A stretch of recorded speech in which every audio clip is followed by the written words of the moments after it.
بیا زمونږ د زنانه د پښتنو زنانه د هغوی دا غټ عادت دی چې بچو ته همیشه خیرې کوي، سوای د بعضو زنانو نه چې هغوی له الله پوهه ورکړي.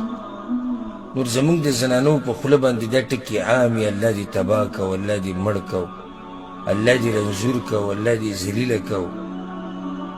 دا قسمه خبرې د هغه انسان په خوله باندې وي چې هغه جاهلي. ځکه د عربو ته چې سړی وګوري، خصوصا د دوی د زنانه چې ماشومې ورانې وکړي، نو دوی ورته ووایي الله دې تاله هدایت درکړي. نو زمونږ دا خلک څه وایي؟ مړه وایي دا اوس خبره شوې، دا ورته وایي چې الله دې هدایت درکړي. راونیسه وایي سمې وغورځوه، پلتو دې وخېجوه. زمونږ خلک دې ته تربیت وایي چې یعنې ته ماشوم راونیسه، پلتو دې وخېجه، ویې او خیرې ورته وکړه، کنځلې ورته وکړه، مور وله وکنځه، نیا وله وکنځه، نیکه وله وکنځه، دا وکړه.